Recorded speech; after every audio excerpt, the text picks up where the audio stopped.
did they really sacrifice humans? The question echoes through history, a chilling whisper from a vanished world. For centuries, the Aztec Empire has been synonymous with a brutal, almost incomprehensible practice. Yet, beneath the surface of these stark images, lies a civilization of profound complexity, unparalleled innovation, and a deeply spiritual connection to the cosmos. How could such sophistication coexist with such perceived barbarity? This is the paradox at the heart of the Aztec story, a puzzle we are only now beginning to piece together. An empire of blood and stars, on the precipice of an unknown fate. Long before European eyes gazed upon its wonders, a magnificent city rose from the waters of Lake Texcoco. Tenochtitlan, the Aztec capital, was a marvel of engineering, a testament to human ingenuity. Imagine causeways stretching for miles, connecting the island metropolis to the mainland, teeming with life and commerce. This wasn't merely a settlement, it was a sprawling urban center, a testament to a society that understood the profound power of planning and construction. A true Venice of the New World, built by hand, brick by meticulous brick. To feed its burgeoning population, Tenochtitlan relied on an agricultural innovation unlike any other, the chinampas. These were artificial islands, floating gardens crafted from layers of mud and decaying vegetation, anchored to the lakebed by willow trees. Here, the Aztecs cultivated vast quantities of maize, beans, squash, and chile peppers, transforming a challenging aquatic environment into an incredibly fertile breadbasket. This wasn't just farming, it was ecological mastery, a sustainable system that fed an empire and showcased a deep understanding of their natural surroundings. A delicate balance. Beyond their earthly structures, the Aztecs looked skyward. Their priests and astronomers meticulously charted the movements of celestial bodies, not merely for curiosity, but for survival. Their knowledge of astronomy was startlingly advanced. They precisely predicted solstices and equinoxes, understood the intricate cycles of Venus, and integrated this cosmic dance into every aspect of their lives. For the Aztecs, the sky was a living calendar, a divine clock dictating the rhythm of their existence. Every star, every planet, held a message, a prophecy. Their greatest astronomical achievement is perhaps best embodied in the monumental Aztec calendar stone, often mistaken for a mere calendar. It is, in fact, a complex cosmogram, representing their understanding of time, creation, and the cyclical destruction of worlds. More than a way to track days, it was a philosophical statement, a map of their universe, intricately carved with symbols that spoke of past ages and future prophecies. This stone was not just science, it was sacred art, a bridge between the mortal and the divine. The Aztec world was saturated with the divine.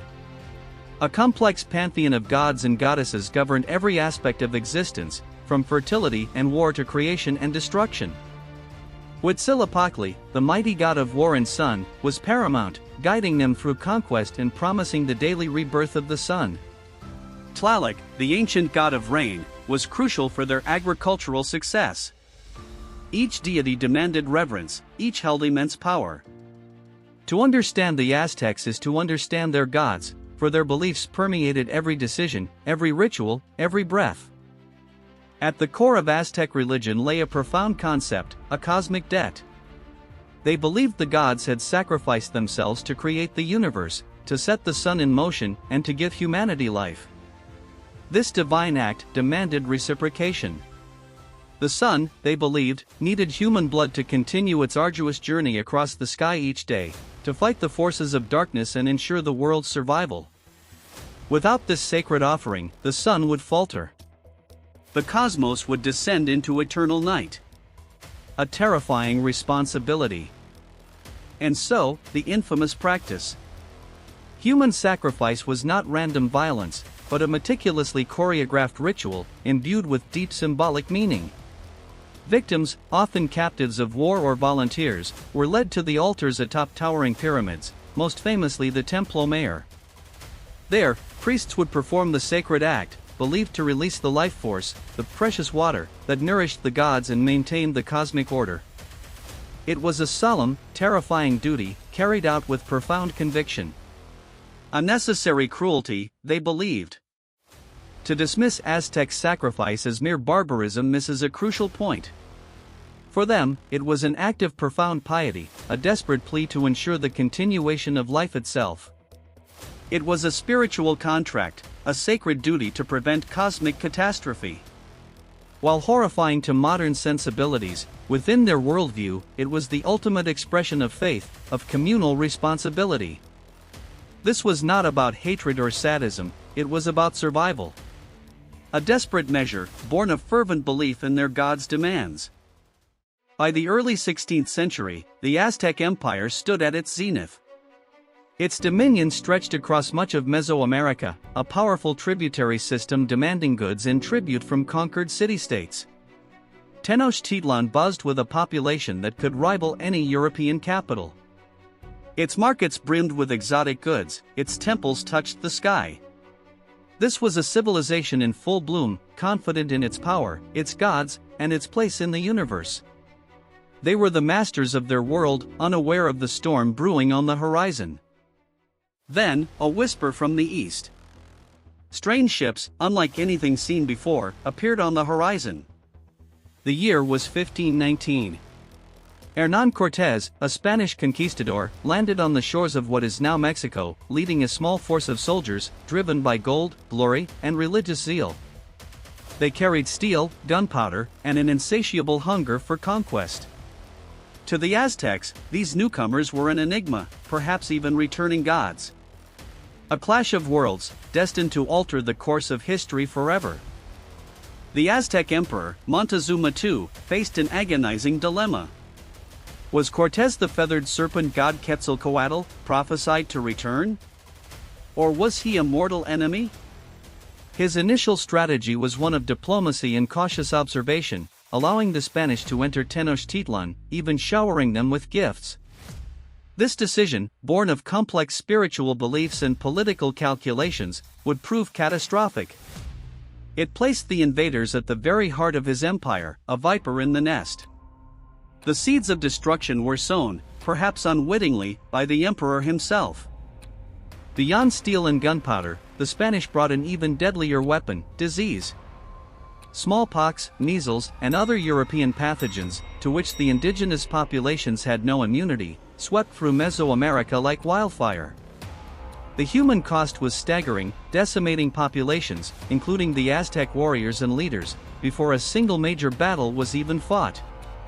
This invisible enemy weakened the empire from within, sowing terror and disarray, making it ripe for conquest. An unseen, relentless foe. The Aztec Empire, though vast, was a patchwork of conquered territories and vassal states, many chafing under their dominance and tributary demands. Cortés, a cunning strategist, exploited these long-standing resentments. He forged alliances with indigenous groups like the Tlaxcalans, fierce enemies of the Aztecs, swelling his ranks with thousands of native warriors.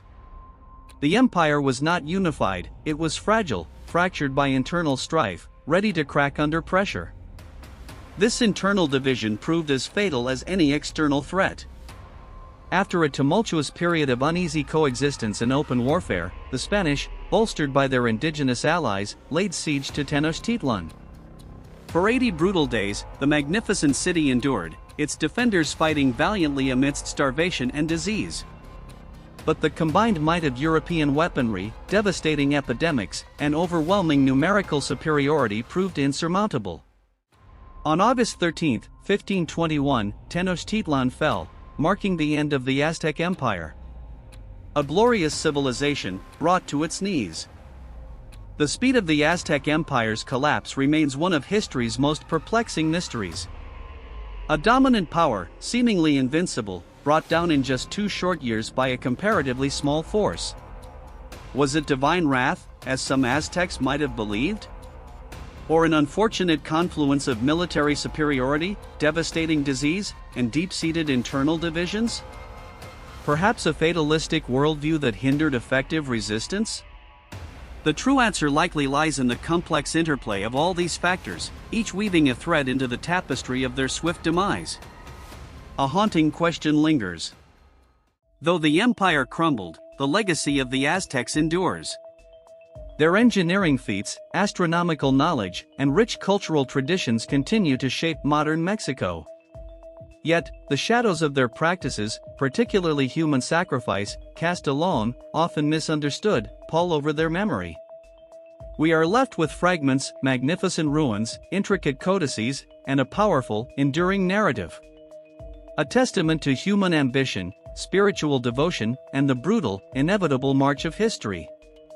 Their story, a vivid reminder of cultures both wondrous and terrifying. The Aztec Empire stands as a powerful testament to the complexity of ancient civilizations. They built cities that defied expectations, charted stars with astonishing precision, and held a worldview deeply intertwined with sacrifice and cosmic survival. Their fall was swift, a tragic interplay of external forces and internal vulnerabilities, exacerbated by the unseen enemy of disease. But the fundamental questions remain: how do we reconcile their scientific brilliance with their ritual practices? And what lessons can we draw from such a spectacular rise and precipitous fall? Share your thoughts in the comments below. What do you think truly led to the mysterious end of the Aztecs?